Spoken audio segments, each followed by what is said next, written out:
Vo videu ukážem prípravu kompletného obeda v multikultúrci Monsieur Cuisine Smart.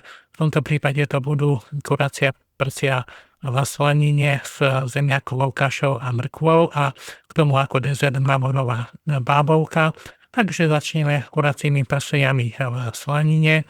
Recept je pomerne jednoduchý a aj rýchly. Bude to trvať komplet 40 minút, pretože všetko naraz sa bude pripravovať v pare. Takže začneme prvým krokom, čiže zhruba tých 10 mrkiev, 700 gramov. Umieme, ošúpeme a nakrájame na takéto kúsky. Tu je typ, že tu môže byť brokolica alebo plátky cukety.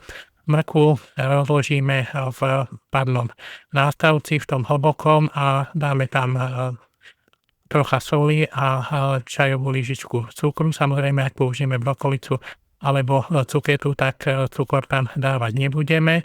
No a do nádoby dáme liter teplej vody, tam vlastne sa bude variť v pare, táto voda sa bude vyparovať, do tejto vody potom ešte pridáme 1 čajovú lyžičku soli. Táto voda sa vlastne s pokrmom nepríde do styku, takže buď nemôže byť teplá voda z vodovodu.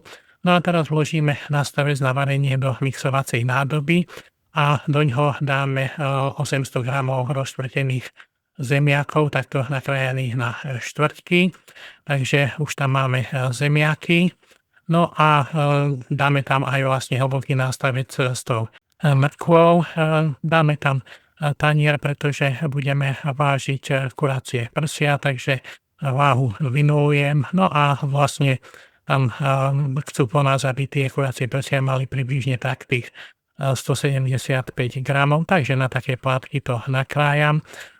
Opláchneme pod tečúcou podstudenou vodou a osušíme, takže kuracie prsia máme takto pripravené, následne ich osolíme a okoreníme z obidvoch strán a následne ich potom zabalíme do plátkov anglickej slaniny, takže okoreníme, osolíme z obidvoch strán, no a takto to v podstate sme zabalili do plátkov nakrájanej anglickej slaniny. Teraz vystrihneme papier na pečenie a dáme to do tej plytkej nádoby na varenie v pare tak, aby tie bočné mriežky boli odkryté, aby taďaľ mohla prúdiť para. No a pripravené tieto kuracie prsné rezne v slaninke dáme na tento nástavec a nástavec umiestnime nad ten hlboký nástavec, čiže nad mrkvu. Tak máme takúto zostavu. Celé sa to bude variť v pare 20 minút. Tu akceptujem ponuku na predrievanie, čiže tých 20 minút sa začne počítať až vtedy, keď sa začne vyvíjať para. Keď je to dokončené, tak parný hrniec odoberieme a odoberieme aj tú nádobu so zemiakmi z mixovacej nádoby. Vodu vylejem, tuto nie je na to pokyn, ale to je jasné. Tu nasypeme tieto v pare uvarené zemiaky do prázdnej mixovacej nádoby. No a teraz ideme vážiť maslo, čiže najskôr 25 g masla. Toto maslo sa bude potom neskôr zmiešať s mrkvou. No a tu pridáme 150 ml mlieka, čiže v podstate 150 g. Navážime podľa váhy.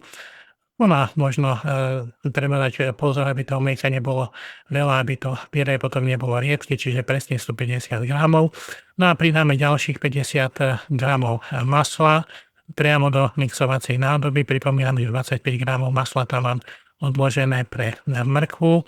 No a teraz pridáme sol, korenie a v pokynoch je aj muškatový orech, ten som nepridal. Jeden člen našej domácnosti je taký trocha konzervatívny, čo sa týka chuti. Teraz sa to premieša na stupni 3.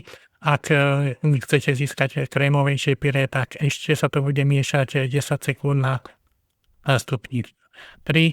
No a teraz už v podstate zemiakové pyré rozdelíme na 4 taniere. Na vrch položíme prsné rezne, mrkvu, zmiešame s pripraveným maslom, pridáme a dáme tam aj nakrájaný petruzlenovú vňať, takže takto zmiešam mrkvu s maslom, mrkva je uvarená v pare. Toto je konzistencia pyré, takže celkom vydarené.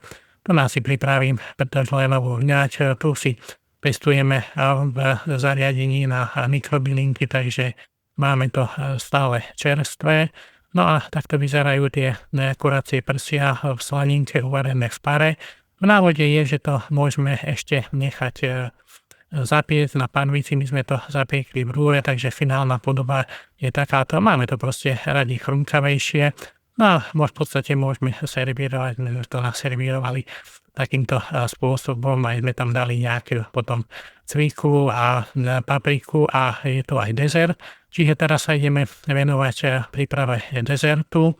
Ako dezert bude mramorová bábovka, v recepte je to označené ako mramorový koláč, takže nájdeme si tento recept a pripravať, je to naozaj jednoduché, príprava 20 minút, hotové za 2 hodiny a 10 minút, k tomu sa samozrejme pripočíta pečenie, tu je zoznam surovín, nič špeciálne tam není, takže necháme maslo zmäknúť na izbovú teplotu, to je dôležité, aby bolo mäkké, aby sa potom to cesto dalo vyliať, formu na bábovku vymastíme maslom a vysypeme múkou, keďže máme silikónovú formu, tak len vymažeme maslom, múku tam nedáme a rúru necháme prehriať na 175 stupňov, máme pripravené vajcia a relatívne zmäknuté maslo, no mohlo byť zmäknuté aj viacej.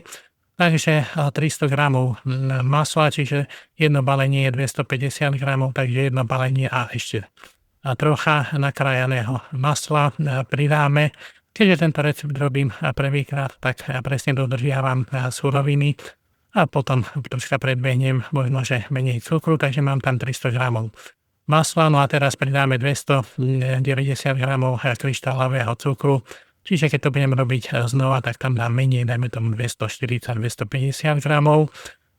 Pridám balíček vanilkového cukru a štipku soli. Takže toto sú v podstate všetky ingrediencie, teda zatiaľ na prípravu cesta. Bude sa to miešať minútu na stupni 4, takže následne tam dáme 6 vajec veľkosti M do mixovacej nádoby. Tam bol pohľad na zmiešané maslo s cukrom, čiže pridám vajcia. No a teraz sa to bude znova miešať 30 sekúnd, taktiež na stupni 4. V ďalšom kroku pridám múku. Tam v recepte je hladká múka typ 405, čiže dám tam proste hladkú múku extra špeciál, nie tu tej 650 chlebovú, ale bielu extra špeciál.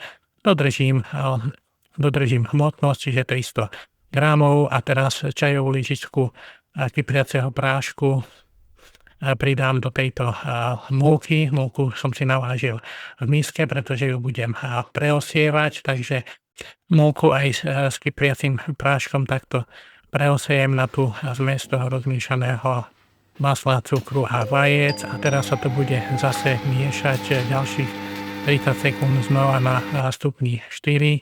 Premiešame to stierkou, čiže skôr teda zotrieme tú múku, ktorá sa nám dostala na steny nádoby a sme to aj troška premiešali. No a teraz sa to bude zase miešať 15 sekúnd.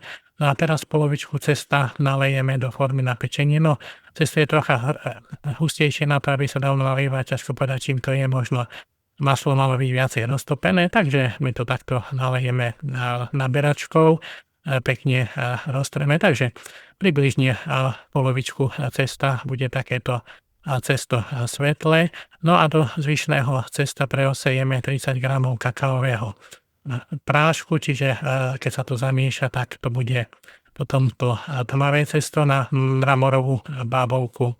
Takže preosejem kakaový prášok, premiešame stierkou, asi zase znova len na to, aby sa postieral aj ten krém zo stien nádoby, bude sa to ešte miešať aj strojovo, tu je ten krok, že bude sa to miešať 30 sekúnd na stupni 4. No a teraz znova nalejeme toto cesto tmavé do formy, takže zase to dávame na beračku, pretože je dosť husté na to, aby sa dalo nalievať, takže troška to dlhšie trvá, ako keby som to nalieval, no a takto to zarovnám. No a v ďalšom kroku je pokyn, aby sme to vidličkou tak špirálovo z dola nahor premiešali, čiže týmto sa vlastne vytvorí tá mramorová štruktúra toho kombinácie svetlého a tmavého cesta. No a teraz vlastne pečieme 1 hodinu a pomocou nejakej špádle skontrolujeme, či je to upečené. V našom prípade, keď sme to piekli tú hodinu na 175 stupňoch, tak vidíte, že sa tam žiadne cesto neúpelo. A to takýto kužel z vrchu. Teraz podľa pokynov koláč vyberieme a necháme ho 20 minút odpočívať vo forme. No a potom ho vlastne dáme na nejakú mriežku, my sme to dali takto na tácku. Koláč je perfektný a dokonca aj celkom stojí na tej zúženej podstave. No a teraz vlastne podľa pokynov ho posypeme práškovým cukrom. Vidíte, že zhora je pekne prepečený, takže pocukrujeme, no a v podstate už môžeme krájať a servírovať, čiže vidíte, že naozaj má takúto mramorovú štruktúru, už na budúce troška tou vidličkou viacej premiešame. No a tu je už pohľad vlastne na nakrájanú bábovku, alebo teda mramorový koláč na tácke.